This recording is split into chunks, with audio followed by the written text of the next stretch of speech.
à tous et bienvenue sur People 24, la nouvelle chaîne de l'information et du divertissement. Donald Trump vole au secours de Brigitte Macron. Attaquée sur son physique par le président brésilien Bolsonaro, Brigitte Macron a pu compter sur le soutien de son mari, mais aussi sur celui du président américain Donald Trump. Sur Facebook, un sympathisant de Bolsonaro a publié un photomontage d'Emmanuel Macron et de son épouse 66 ans, ainsi que du président brésilien 66 ans et de sa femme 37 ans, avec pour légende « Vous comprenez maintenant pourquoi Macron persécute Bolsonaro, c'est de la jalousie ». Ce à quoi le président brésilien a répondu « Ne l'humilie pas mec, lol ». Emmanuel Macron a pris la défense de sa femme lors d'un discours officiel dans le cadre du G7. Je pense que les femmes brésiliennes ont sans doute honte de lire ça de leur président. Donald Trump, pourtant connu pour ses remarques misogynes, a apporté son soutien à la première dame française.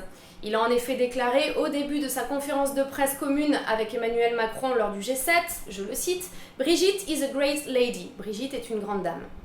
Brigitte Macron a également reçu le soutien de Ségolène Royal, qui a confié « Il y en a assez de ces poussées de testostérone qui infligent au reste de la planète leur violence, leur machisme, leur poussée d'adrénaline et d'hormones ».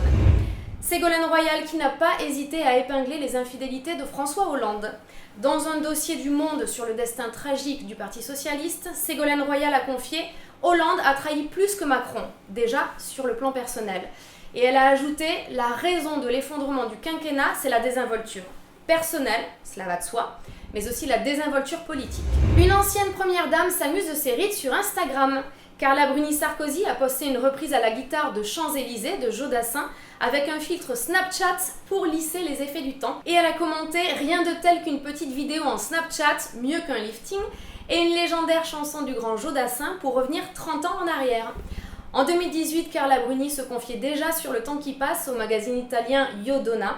Avoir 50 ans, ce n'est pas amusant, c'est un déséquilibre comme celui de l'adolescence, des changements hormonaux, on est plus fragile physiquement et émotionnellement, et je n'aime pas les rides, mais je préfère vieillir que d'avoir un visage bizarre. Faustine Bollaert, elle, assume avoir eu recours à la chirurgie esthétique.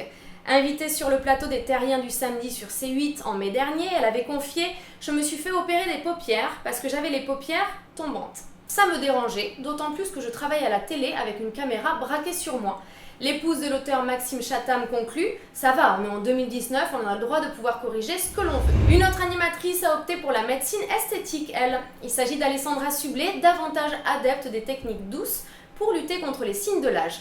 La présentatrice et productrice s'est rendue dans le spa de la compagne de Tony Parker pour tester le Jet Peel, soin utilisé pour lutter contre les cicatrices, vergetures ou encore les traces dues à l'acné. Alessandra Sublet a posté sur Instagram « Visite chez mon amie Axel Francine Parker à San Antonio pour une nouvelle expérience. Moi qui ne jure que par le naturel, j'ai essayé le Jet Peel et c'est canon. Merci le Petit Med Spa à Caen en France. » Et elle a posté des photos avant-après afin de montrer les bienfaits du Jet Peel. Le coût de ce soin, 280 € les 90 minutes. Merci à tous de nous avoir suivis sur People 24. Je vous donne rendez-vous très vite pour un nouveau journal.